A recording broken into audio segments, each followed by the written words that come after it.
Quando Brasília volta do recesso, o país até escuta a palavra prioridades, mas o que se vê na prática é outra coisa. A máquina pública ela segue rodando no piloto automático e a conta segue no modo automático também, caindo no colo de quem trabalha, produz e paga imposto. E a conta não é pequena. O custo dos três poderes passa dos 470 bilhões de reais por ano. É mais do que o orçamento do estado mais rico do Brasil. É um Brasil inteiro dentro de Brasília, com uma diferença bem incômoda, por sinal. Esse Brasil sempre tem dinheiro, mesmo quando o país real não tem.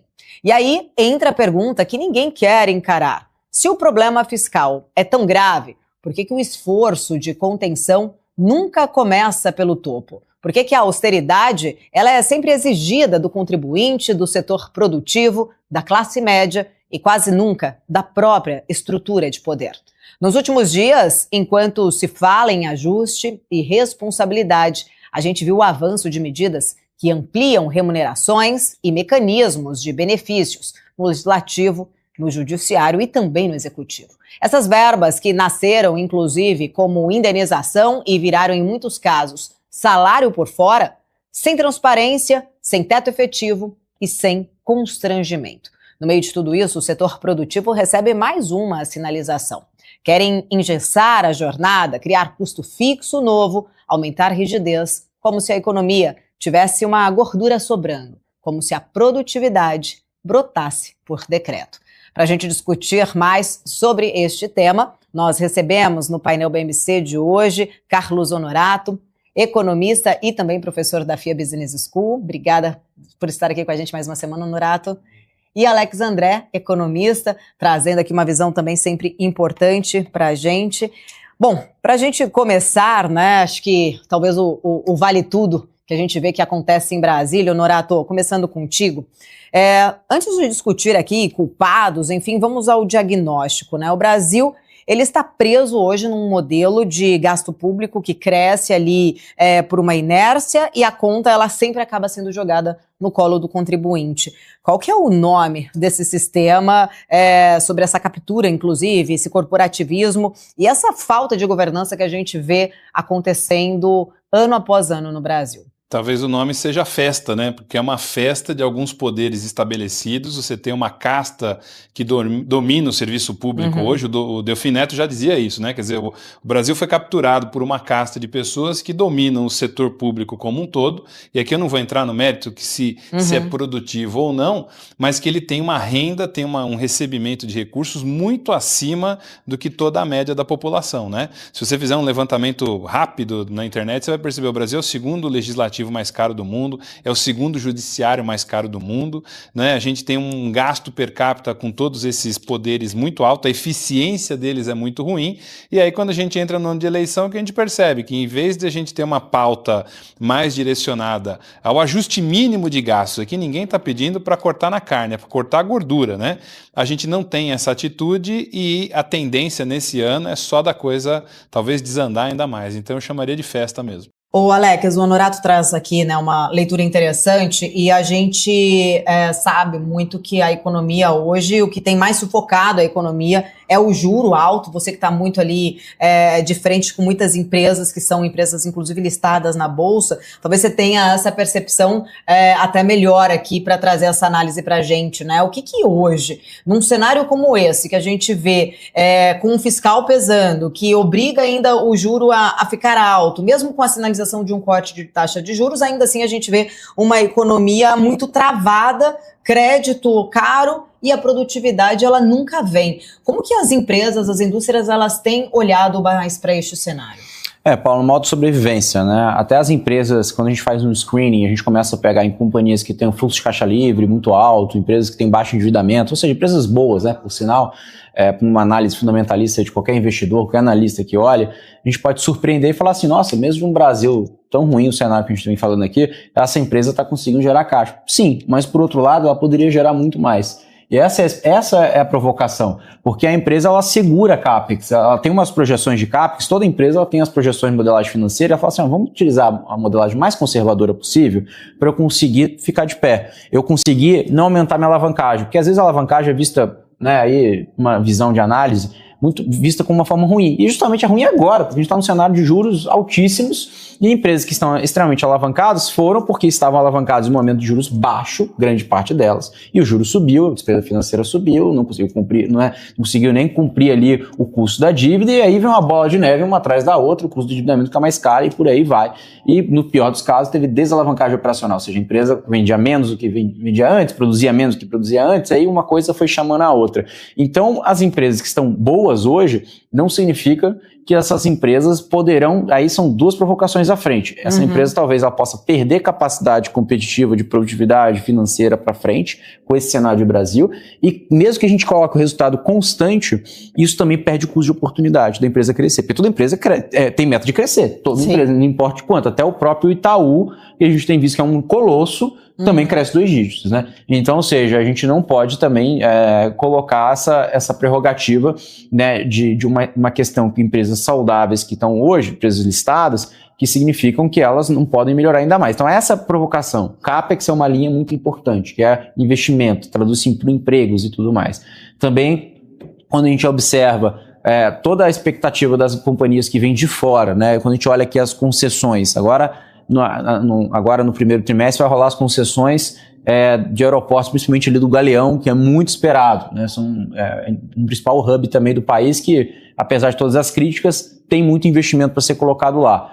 Aí entra numa outra discussão, que eu não vou abordar muito aqui, que não é o tema da resposta, da pergunta, no caso, mas a gente vê muito essa questão da canetada, né? Como que o Galeão essa concessão do Galeão que vai ser colocado aí para ser licitado, qual maneira que cria a atratividade dele? Revogando aumento de slots no Santos Dumont. Então, ou seja, para uma canetada e não por preferência do consumidor. Por que o consumidor prefere voar mais ali no Santos Dumont, tirando o fator de localização, né, que fica mais próximo do centro ali, enfim, fica mais conveniente? Pela questão de segurança, né? Locomoção, segurança, falta de infraestrutura, falta de segurança. Então a gente não tem que decidir as coisas na canetada. E quando a gente vai nas empresas de capital aberto, também é a mesma coisa. As empresas, por iniciativa privada, né, pegar as empresas listadas que são privadas, ela olha o cenário de hoje, ela não vai colocar bilhões, milhões em CAPEX num cenário que não tem visibilidade, né? Então, o que eu observo hoje, as empresas estão operando em modo de sobrevivência. E as empresas que estão aí, enfim, enforcadas, enfim, com alavancagem muito alta, enfim, elas justamente estão fazendo 2 movimentos, né? Ou seja, ou ela está sendo vendida para alguém, né? Ou ela justamente já está fechando capital para ela conseguir se reconstruir de uma forma que, quando você está listado, você tem diversos acionistas dando pitaco, né? Tem comitê, tem conselheiro, tem investidor de referência, né? Tem muita gente, se isso não alinhar todos esses blocos, acaba criando outro problema, que é o problema de governança, e nem por si só a empresa consegue sobreviver. Então, acho que esse é um ponto crucial que a gente observa aqui, não é à toa que as recuperações judiciais têm aumentado de uma forma vertiginosa. Lógico que tem um cenário macro, por exemplo, o próprio agro mesmo, que é um show de produtividade em questão de tecnologia, né? Que tem por números. Aí sim, o governo atua até que bem em termos de plano safra, né, etc. O agro tem operado bem, mas uma questão macro, a gente viu ali uma derrocada no agro. Apesar de, tem a culpa também do governo. Se o juros está tão alto, por uma questão de governo, como que o produtor vai captar recursos? Além dos programas sociais, do governo, no caso, de incentivo à produção rural e tudo mais, o maquinário e silagem, etc. Então, acho que os problemas, eles persistem cada vez mais, mas aí eu vou trazer eu sei que a minha resposta está longa, mas eu vou trazer uma última provocação. Sabe por que nós, eu digo todos os brasileiros, em grande parte, a maioria, não está revoltado com a situação? Porque até hoje, ninguém sentiu mas a inflação está alta, as coisas estão caras. Isso daí não foi suficiente, parece que não é o suficiente. E aí a provocação que foge um pouco da sua pergunta é o seguinte, que é uma polêmica. Acontece tantas aberrações hoje que ninguém está assim, com uma insatisfação nas ruas. Não vê satisfação. Está todo mundo falando assim, não, é normal, corrupção, normal, isso aí já aconteceu, sempre acontece no Brasil. Eu acho que se acontecesse, no caso, um ministro recebendo uma mala de dinheiro, ninguém ficaria surpreso.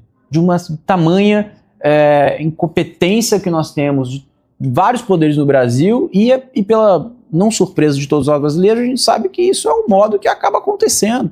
E aí, no final do dia, as empresas acabam olhando como uma várzea, né, em relação jurídica. Né? Ô Norato, parece que a gente está preso, então, num ciclo aqui vicioso, né?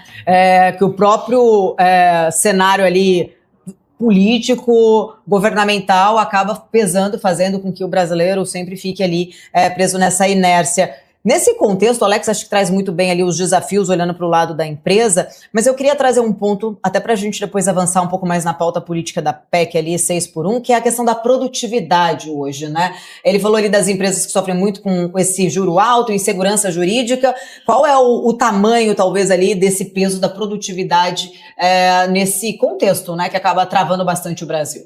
O Alex trouxe um ponto muito interessante, que é a microeconomia dessa dinâmica que a gente tem na economia brasileira, né? Quer dizer, as empresas acabam sendo muito conservadoras em termos de investimento no Brasil, né? Se você é uma multinacional que está aqui, você até consegue captar dinheiro barato, só que você olha para cá, onde que eu vou gastar isso aqui? Pagando imposto? Né? Eu vou gerar como produção. A gente tem muito pouco investimento em tecnologia. Você tem ilhas aí que estão muito mais vinculadas a governo, ou cluster, como você tem clusters, né? Como você tem ali em São José dos Campos, região da Embraer, que foi uma coisa construída aí em 60 anos, que é um modelo que poderia ser replicado em diversos segmentos, né? Então, isso é o que faz a economia funcionar efetivamente. Do outro lado, como a gente tem um Estado que não funciona, que só é cobrador, que aumenta os impostos, você vai criando para toda a perspectiva de investimento a ideia de que não tem como investir. Você não tem retorno sobre aquele investimento, né? O CAPEX do Brasil não vira tecnologia, não vira produtividade. E aí você acaba penalizando também a própria economia. Quer dizer, à medida que você tem menor produtividade, você produz mais com menos, né? Com mais, não consegue ter o resultado que precisa, e isso impacta também na política pública, porque a gente percebe, o exemplo que ele deu do Galeão é muito interessante. Se você tivesse uma política pública integrada, o maior problema do aeroporto do Rio é você não ter como chegar rápido no centro. Você precisaria de um trem, de uma ligação de alta velocidade, que qualquer cidade minimamente civilizada no mundo tem. São Paulo estão conseguindo chegar agora, depois de quase 40 anos do aeroporto, você vai conseguir chegar de trilho até um terminal.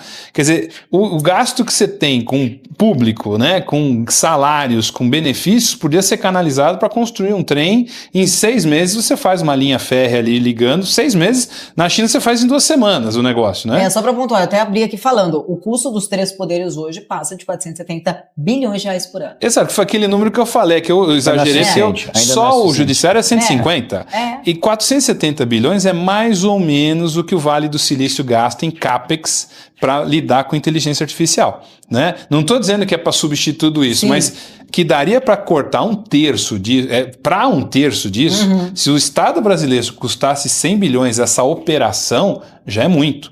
Nós somos o segundo, como eu disse, o segundo maior custo de judiciário do mundo, o segundo maior custo do legislativo do mundo, para gente que não produz nada, que é dinheiro que poderia ser colocado em ponte, em viaduto, em metrô, em trem, em concessão, ou poderia ser jogado de helicóptero, como diria lá o Milton Friedman. Você quer jogar o dinheiro fora, então joga do helicóptero, quem pegar lá no final vai se dar bem. Então é a ineficiência brutal e que não traz para a economia aquilo que efetivamente faz produtividade, que é tecnologia aplicada, né? E sim, nós temos condições de fazer isso. Quando você pega qualquer multinacional alemã, vocês sabiam que a cidade de São Paulo é o segundo lugar do mundo, eu acho que ainda é, com o maior número de filiais de empresas alemãs depois de Hamburgo. Se você pega todas essas empresas alemãs que você tem aqui no Brasil, por que eles vêm para cá? Porque o mercado é interessante, nós somos criativos, nós temos possibilidade de desenvolvimento. Agora, você olha para a infraestrutura, você olha para as condições de regulatórias e vê que isso aqui é muito difícil, você não investe o que poderia investir, que acho que é a imagem que o Alex trouxe. Na verdade, você tem um transatlântico com um peso morto em cima, que dificulta a nossa agilidade. Se tirasse esse peso, diminuísse esse peso, a nossa produtividade explodiria nos próximos anos. Eu quero trazer aqui agora um pouco mais do contexto até político, até porque até puxei a questão da produtividade para a gente entrar na discussão dessa PEC, né, 6x1, que está em discussão lá em Brasília. É uma pauta, inclusive, de bandeira eleitoral do presidente Lula, porém, de um outro lado, a gente vê que o Congresso também quer ter um pouco mais desse holofote, né, discutir algo que é interessante para ganhar voto, né, quando a gente pensa nesse contexto. Entender um pouco mais da visão de vocês, né, quem vai pagar de fato essa conta, e quando eu falo pagar, é pagar economicamente mesmo. Queria começar primeiro com o Alex. Pagar economicamente, logicamente, é uma pressão. Quando a gente olha na curva de juros, né? Obviamente a gente tem essas duas verticais. Eu queria até depois a opinião, se permitir aqui o professor para responder, porque nós temos aqui a primeira variável é uma queda de juros, obviamente. Nós temos aí um cenário, enfim, totalmente favorável no curto prazo. Mas a curva longa ela nunca cede, né? Esse é o problema. E quando se pega as empresas listadas, pega a empresa de varejo, as varejistas no geral, tá? Qual que é a curva mais sensível? É 31. Né, do DI 31, ou seja, dos próximos 5 anos. Então, você vê que a curva longa, até as mais longas do que isso, elas não têm uma sensibilidade para baixo, né, de uma forma tão forte, ou seja, elas não veem esse fechamento de curva, ou seja, numa linguagem mais prática. O Brasil do futuro, ele não que tanto vende, o governo tanto vende, o mercado não acredita. Então não é à toa que a taxa de juros de longo prazo ela acaba não cessando. Então isso é o custo do dinheiro lá na frente, porque todos os project finance, né, todas aquelas modelagens, a concessão que é 30 anos, aeroportos, não sei quantos anos de concessão, etc. O cara faz a conta. E qual que é os juros que ele coloca em cima? É o juros de longo prazo, né? Inflação de longo prazo, né? São as projeções. E as projeções são feitas de hoje. Se esse número vai estar certo ou não importa. É o número que eu tenho hoje, é o que eu consigo ter visibilidade apesar das modelagens do cenário atual.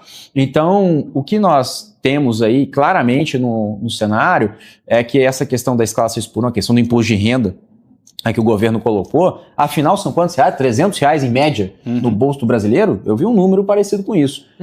E isso vai voltar consumo, que seja, o brasileiro ele vai olhar e falar assim, antes eu não tinha R$300, agora eu tenho.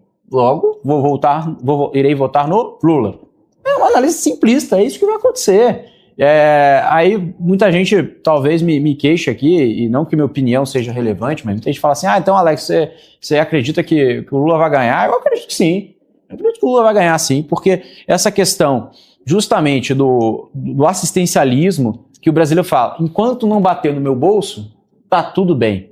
Né? Então eu estou ganhando meus auxílios, eu estou tendo essa isenção do imposto de renda, eu vou ter uma escala 6x1, e quem me deu foi o presidente Lula.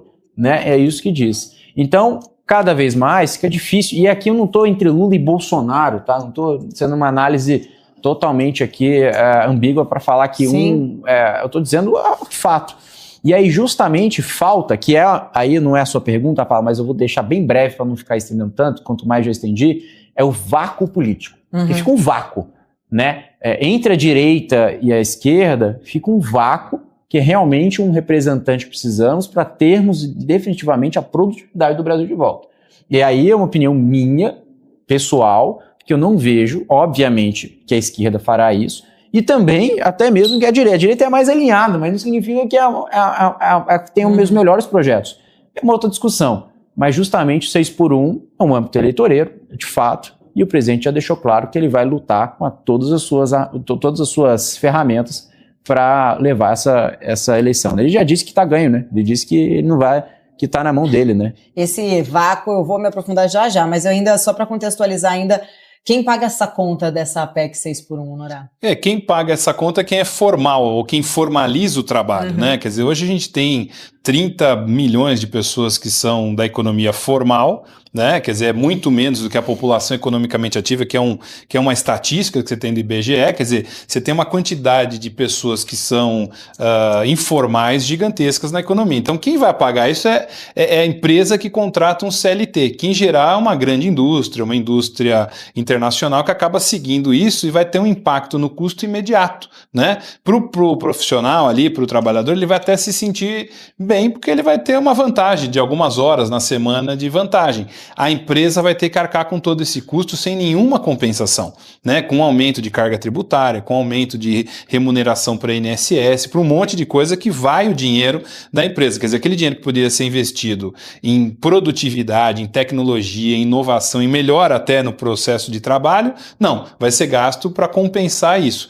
E você tem uma massa de trabalhadores que não vai chegar a isso, o informal, o motorista do Uber, o motorista de entrega do iFood, aquele que é informal, ele não vai poder trabalhar horas a menos, porque ele já trabalha uma carga de 12, 15, 16 horas para poder se remunerar. Então, além de tudo, a gente está aumentando a a disparidade entre os formais e os informais. Você vai criando uma classe específica de pessoas. E se isso atingir funcionalismo público e tudo mais, a desprodutividade, vamos inventar uma palavra aqui, ainda vai ser maior. Você vai ter a mesma remuneração com menos gente trabalhando.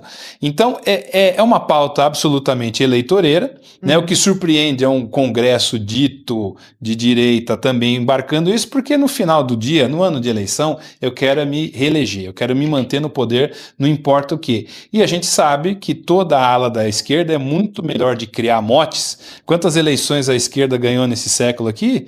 5 ou 6. Os caras sabem ganhar o jogo, entendeu? Enquanto que o pessoal da direita fica dizendo que tem um plano melhor para o país que até agora não sei qual é. E aí volta para o vácuo lá em relação, né, que o Alex até trouxe aqui, né? Ninguém tem um plano em si concreto que mostre isso. E nesse vácuo, Alex, acho que o Honorato traz muito bem ali, né? Um congresso com ali um pouco mais a leitura à direita, né? E até nos bastidores, Alex estava falando aqui uma frase com sabor, né? Talvez ali à direita. A gente nesse vácuo tem um centrão que não sabe para que lado vai também, né? Exatamente, o Centrão não sabe para onde vai, mas o Centrão tem um sabor poder. Tem sabor poder. E a direita, né? Talvez ele saiba, o Centrão vai sempre pro poder. Vai sempre ele não pro poder, tá preocupado. Mas pelo menos por hora ainda não definiu, né? Tem que se aproximando novamente de volta ao presidente Lula. Ao presidente Lula. Tinha a sinalização de para a direita, mas definitivamente o nome de Flávio, né, não agrada, né? Isso é óbvio, né? Assim, como um todo, tem suas particularidades. Mas, Paulo, eu vejo assim, a própria direita, a gente fica brincando aqui do sabor direita, justamente é que tem essa questão, tem aquela frase, inclusive, que a própria esquerda também, quando ela quer, coloca... Teve aqui você lembra do Congresso Inimigo do Povo? Dessa frase, no hashtag? Eu lembro que eu cheguei em Brasília uma vez, você pegou isso, eu cheguei em Brasília, nós desembarque ali no aeroporto, um monte de gente de movimento sem terra com a placa, né? Congresso Inimigo do Povo. Mas Congresso, o governo não tem feito novamente essa narrativa de volta. Apesar de precisar. Fez agora recente, quando aprovou os penduricalhos todo, né? Exato. Tentando colocar quando é conveniente. Quando é conveniente. Quando é conveniente, é inimigo do povo. Então, mas o que me chama a atenção é o seguinte, né? Eu gosto muito de estudar estratégia militar, governo. Isso era previsível. Sim. Sempre funcionou assim, entendeu? Sempre teve essa dicotomia, você ataca de um lado, abraça de outro, libera emenda, senta com o cara. O Lula tem a capacidade de conversar com todo mundo, mesmo que seja inimigo, né? Ele já abraçou o Maluf em São Paulo, junto com o Haddad, né?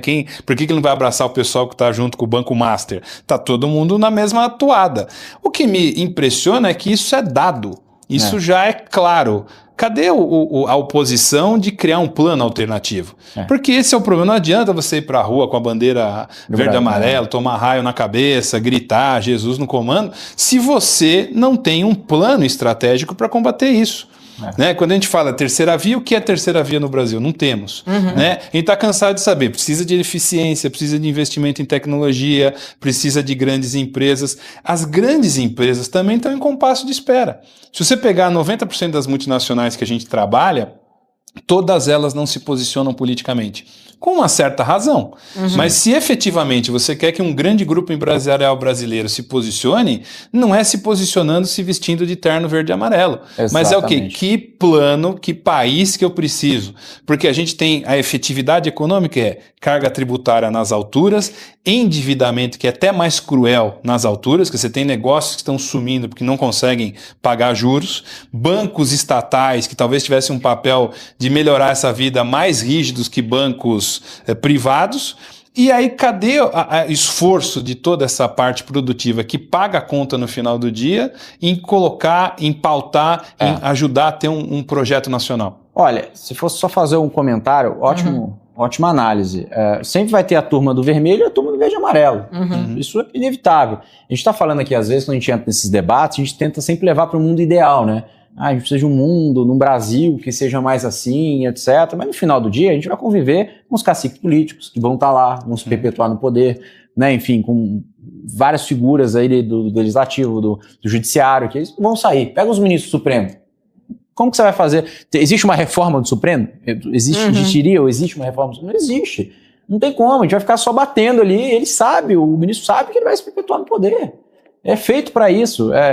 Não significa que eu concorde, mas ao mesmo tempo a gente tem que utilizar, acho que é muito nisso. Quais ferramentas que são disponíveis que nós podemos fazer Quando eu falo mudar o jogo, não é mudar de cabeça para baixo do dia para a noite, mas justamente entender, começando pelo executivo, porque o executivo é a principal leitura do Brasil, dos brasileiros, de enxergar a mudança. Apesar de não ser ele, efetivamente, que faz todas as mudanças. Mas é a imagem, é figurativo de uma principal mudança, de um principal nome. Então, começando pelo executivo.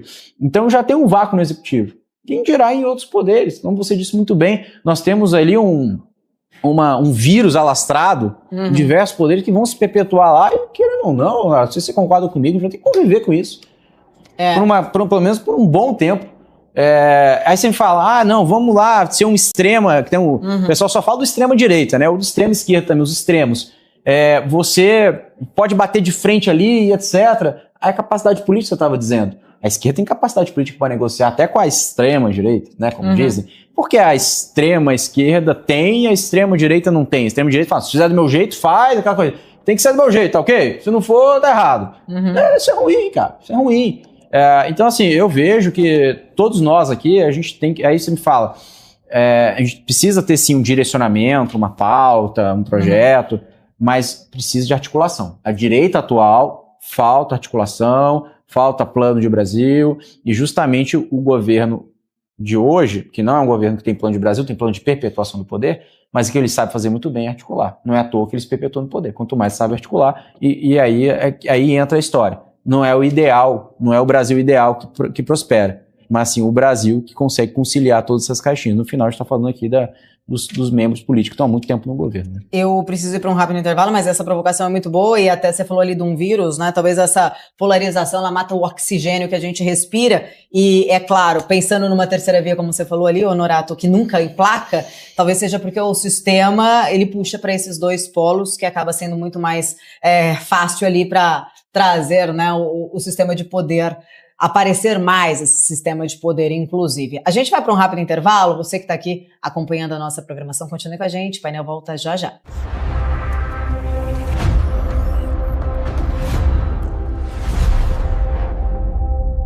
De volta aqui na nossa programação, painel BMC. Honorato, até falando um pouco ali dessa terceira via, né, que a gente acaba quase nunca, a gente consegue ver um nome ali que consiga emplacar.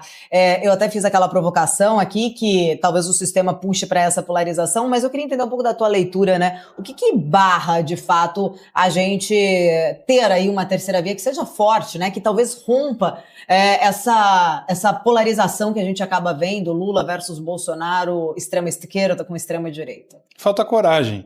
Coragem de se posicionar, coragem de ter uma liderança política que se coloque nessa posição. Se fizer isso, pode ser preso, né? Mas que seja. Se você pegar... essa é a diferença entre aceitar que perdemos. Sim. Essa é a diferença entre países que são países que se tornaram grandes países. Você pegar uma Rússia, você pode ter todo o complexo russo ali, mas teve alguém que peitou, teve alguém que teve uma revolução, que depois deu um monte de problema. E morreu. E morreu, sim, mas se não vale a pena morrer, vamos então... Por que a gente está discutindo? Mantém a coisa como está e é mais fácil fazer o lobby. Sim. Porque aquela coisa... Então, se o sistema estabelecido é esse, então por que a gente vai brigar contra isso? Vamos fazer lobby, a gente continua dando migalhas para a população, o pessoal fica mais ou menos felizinho, nós vamos lá fazer o evento em Lisboa com o pessoal que fala meia hora e faz lobby durante 50 minutos e aceitamos que é assim que funciona. Põe circo.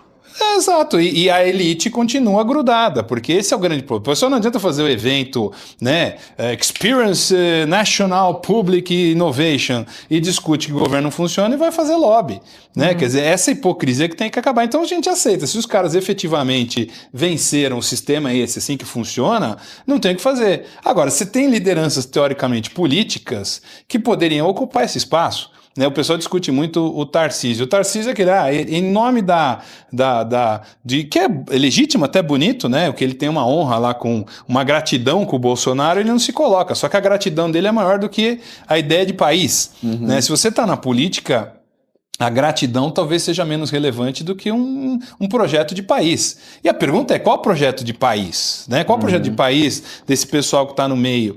Qual é o projeto de país? E você tem uns 35% da população que não é nem extrema esquerda, nem extrema direita, entendeu? E esse pessoal hoje não é representado por ninguém. Ninguém representa esse pessoal. Ninguém está representando o microempresário que está sofrendo. Você vai tentar conseguir um crédito que o governo do estado desenvolve, não sei o quê, não tem dinheiro. Você vai conseguir que ele não tem dinheiro. Se você pegar o metrô em São Paulo e descer numa estação que fica entre o Paraíso e São Joaquim, tem um patrocínio de uma entidade do Sistema S, que eu fui investigar, gasta 10 milhões por ano com investimento nisso. E deveria investir em pequena e microempresa. Pega esses 10 milhões e dá para 50 empresas 200 mil reais. E aí diz, daqui a 5 anos você tem que me dar... 5 anos, daqui a 1 ano você tem que me dar retorno disso. Se surgir um unicórnio lá, paga tudo isso. Então, o sistema todo está envolvido do que? Vamos manter as coisas como estão.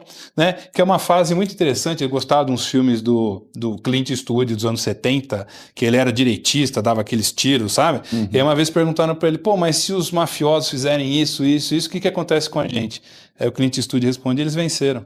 Então, a grande resposta ao Brasil é o seguinte, se nada dá para mudar do sistema, então eles já venceram, não vale nem a pena a gente estar discutindo, vale a pena a gente se aliar com quem está e surfar o modelo de funcionamento do sistema, que a gente tanto combate, mas quer fazer parte dele. Eu vou fazer uma provocação, né? Mas para eles têm essa certeza, né? Que eles venceram. Você não acha? Sim, acredito que sim. Não é à toa que existe aí as grandes empresas campeãs. Né? Que apesar de todo o universo que possa conspirar contra, digo no macro, né? As empresas acabam, de novo, por canetadas, por decretos, né? O que seja. Mas tem uma inteligência de se manter nessa posição. Sim. E o que tem que pensar é o seguinte, o grande pecado original de muita coisa é o ego e a ganância, a vaidade. Então, quando você tem certas situações, quer dizer, você pega a situação do Banco Master envolvendo, boa parte das pessoas que estão envolvidas nisso não precisavam estar envolvidas nisso por uma questão financeira. É poder, ego, ganância. Então, também essa constância de achar que nada vai mudar, acontece, muda. Uma crise internacional, uma quebra, um endividamento muito brutal, uma subida do dólar, porque agora está todo o mercado feliz, pô, o dólar está caindo, que maravilha, só que não está no nosso comando isso aqui. A hora que esse dólar for embora, a paulada vem. E aí que você tem que ver quem que tá, né? Quando a água baixa, que você vê quem está sem roupa. Esse é o detalhe, essa é a grande maravilha, né? Porque a mudança vai acontecer. O que parece estabelecido hoje não é estabelecido amanhã. E isso é um componente de visão estratégica de se posicionar, que a gente não vê, né? E o que eu vejo maior crueldade nessa história é que você tem um lado só, que já ganhou 5 ou 6 eleições, que lê isso muito bem e sabe jogar o jogo. E o outro lado, absolutamente perdido. Ou os outros lados, as outras dimensões perdidas. O Congresso, inclusive, acabou de aprovar ali mais gastos, né? Quando a gente fala da questão do aumento salarial.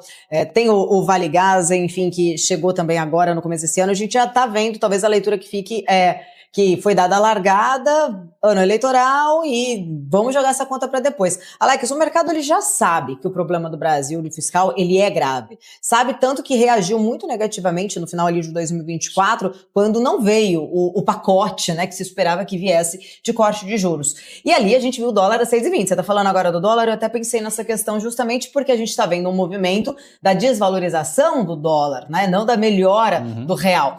A minha pergunta é, esse cenário que a gente tem visto de bolsa subindo, de curva de juros talvez não precificando tanto esse risco fiscal como talvez deveria precificar, quando que vem, e se vem, né, na tua leitura, o impacto da eleição no nosso mercado financeiro? O impacto da eleição, eu acho que eu vou dividir aqui por algumas fatias, né? Acho que a primeira fatia é até 4 de abril, né? Que entra as decisões dos governadores que podem se abdicar, né? Outros poderes abdicar para a corrida eleitoral. Acho que até lá é um teste, a prova, se definitivamente, acho que logicamente é só para Flávio, né? Isso não tem como dizer, nomes, né? Flávio, não tem jeito.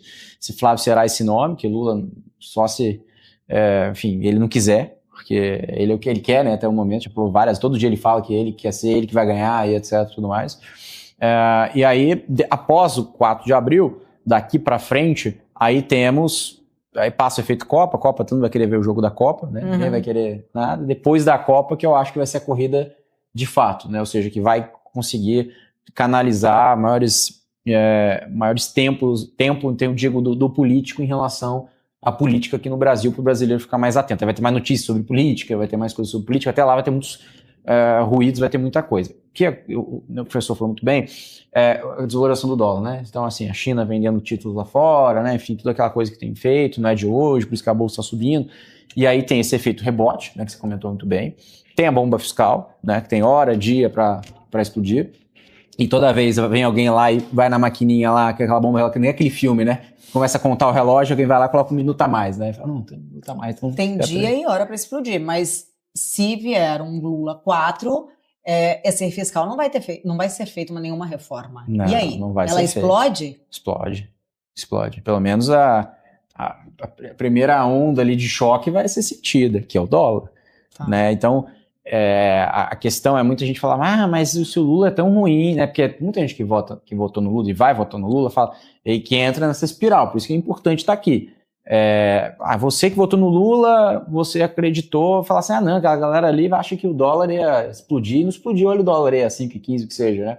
Mas, de novo, você me trouxe aí o cenário, fator macro, fator de fora, mas o governo usa a seu favor, tá tudo bem, todo governo usa a seu favor, né? Mas ao mesmo tempo, a gente tem que entender o seguinte, Paulo, esse efeito rebote aí, ele é tão grave quanto o efeito fiscal, porque ele vai ser um efeito dobrado. Né, vai ter o dólar explodindo, vai ter justamente o fator fiscal também à tona, e aí não vai ter Banco Central que se cure. O mesmo presidente do Banco Central que elogiou o presidente Lula, que o mesmo presidente que disse que não queria autonomia do Banco Central, e criticou tanto a autonomia do Banco Central, o mesmo presidente, no qual o presidente da autarquia elogiou o presidente Lula, dizendo graças a Deus, citando o caso do Massa. Né? Então, assim, parece que assim, no final do dia, parece que a gente está vivendo, sei lá, um holograma, um filme, um sonho.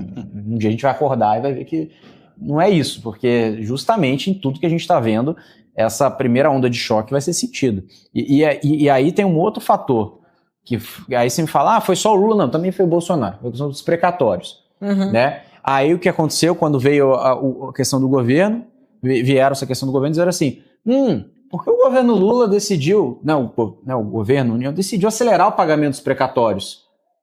Por que será? Quem comprou esses precatórios com desconto? Quem pressionou o lobby que está lotado de precatórios precisando receber? Aí você começa a encaixar as peças, né? Mas eu falei uma ponta do iceberg, era a questão dos precatórios. Mas tem tanta coisa que o fiscal ele fica realmente sustentável. Honorato, nesse cenário, né, ainda, quando o Alex traz aí esses interesses políticos, né, em cima e vai deixando esse fiscal para lá, ele até falou, tem hora, né, e dia para explodir. A minha provocação isso a gente já sabe. De fato, o mercado, ele consegue identificar, né, ali, de repente, numa possível vitória de Lula 4, como e se Lula vai conseguir de alguma forma jogar isso, né, empurrar isso, tem essa gordura, esse colchão para jogar um pouco mais para frente essa bomba? Eu acho que tem um componente seguinte, talvez a gente não tenha só uma bomba, porque a gente tende a olhar o nosso fiscal sobre só a nossa perspectiva. O mundo todo está vivendo uma explosão de endividamento. Sim, é óbvio que no Brasil o crescimento da dívida é mais agudo, tem um aumento muito mais forte, a nossa estrutura, a gente não tem ações legais que eu possa cortar gastos como em outros países. Então aqui só aumenta, para aumentar é muito fácil, para cortar não consegue. Então a nossa bomba é grande, não estou diminuindo isso, mas você tem eventos internacionais aí que podem tumultuar. Né? A gente nunca pode perder de radar o risco de uma bolha tecnológica, bolha na China, o endividamento dos países no mundo. Então, talvez o Lula, o que dá para a gente perceber do padrão dele é um problema de cada vez. Sim. O meu problema agora é reeleição. E eu acho que ele tem um timing mais rápido do que teve a Dilma, que lembra, ela criou toda aquela bomba, quando ela entrou alguns meses depois colocou o Levi, né?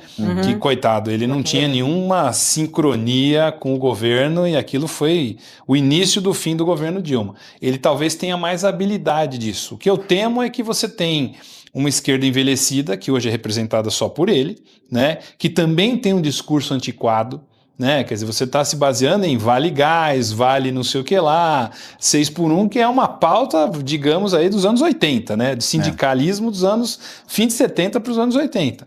Então, também essa soberba de achar que vai conseguir resolver todos os problemas, não vai. Agora, a agenda dele é exclusivamente a reeleição, depois a gente vê o que faz, né? E aí a gente pode ter alguns cenários vindo disso. Você vai ter uma explosão imediata, você vai chamar um bombeiro ali, um Meirelles já, né, já mais envelhecido também, sempre tem esses nomes que surgem, né? É o Meirelles, é o, sei lá, algum banqueiro que aceite um desafio como esse, para tentar desarmar. E vai um pouco nessa aposta do internacional. Uma coisa que eu monto um cenário que eu acho que pode ser arriscado é de que, de repente, esse capital que está entrando agora saia antes da eleição. É isso. E você tem um impacto ali em outubro, setembro, outubro, do negócio pular do dólar de 5,18 para 6,5, 7. Né? Quer dizer, eu não estou apostando nisso, porque, como diria o Delfim Neto, você palpitar em dólar é como um monte de formiguinha em cima de um graveto descendo o rio, elas acham que estão controlando e não estão controlando nada. Então a gente tem que tomar muito cuidado com isso. Agora, não é apostar, mas tem que estar na mesa para analisar esse risco. Tem que estar na mesa, porque também eu vejo gente no mercado hoje falando que maravilha, nunca estivemos tão bem, mas da onde que estamos tão bem? Ninguém está tão bem, o dólar caiu, guarda um dolinha para você ir para Disney, mas que o negócio não está uma festa, não está. Então essa volta vai vir. Se é capital internacional que está vindo aqui para fazer... Vai sair, vai ser o gringo ou vai ser o local. Né? E a melhor época para sair é a eleição. Concorda comigo? Então tem que estar no nosso radar disso. E esse é o grande big picture que a gente tem que olhar. Porque senão a gente fica na discussãozinha direita e esquerda, né? Ou de olhar, sonhar que surge aqui um elemento quando a questão econômica é muito mais ampla, muito mais complexa. Ô Alex, nesse ponto, né? Falando ali da Bolsa, dessa questão toda, né? Que talvez esse fluxo, de certa forma, vá ali. E a gente sabe, né? Que o fluxo ele acaba vindo aí muito... necessariamente aqui no Brasil, não por estrutura, né, e não por fundamentos, e pelas oportunidades. Para a gente só ir amarrando um pouco mais aqui da nossa conversa, a gente tem visto a Bolsa nessas máximas históricas, mas esse pé aí, não, como o próprio Honorato trouxe, né, entender o que pode acontecer é fundamental, mas também não pode deixar de perder as oportunidades também, né? Não pode deixar de perder as oportunidades. Até eu estava lendo uma matéria recente falando sobre as small caps, né? Porque justamente quando a gente pega grande parte dos recursos, estão aonde? Né? Nunca mudou, foi Vale, Petro e bancos. Não é uma crítica, é uma questão que são poucos papéis, é aquela discussão de grandes gestores. Tem até o gestor da Alpha aqui, que é o grande Quelete, manda um abraço para ele, que ele fala da famosa frase, vai faltar papel, né? Porque tem muita OPA, empresa saindo, e quando vier o fluxo vai faltar papel, né? Para comprar a bolsa, né? Mas a questão não é faltar, não é opções, não são opções que faltam, são opções líquidas.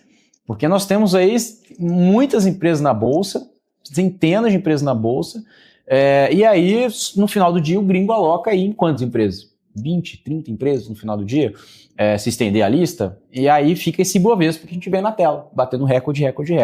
E aí o cenário real, né, da Bolsa, tirando isso, são várias empresas que ainda pouco se mexeram, exceto algumas que, enfim, andaram muito bem por questões das próprias empresas. Né? E mais um grande big picture aí da Bolsa, tirando essas grandes companhias, ainda não andaram. E aí isso justifica uma questão de quanto vier o fluxo, não há que se discutir. Realmente, essas empresas que estão, quem acha que está caro, vai ficar mais caro.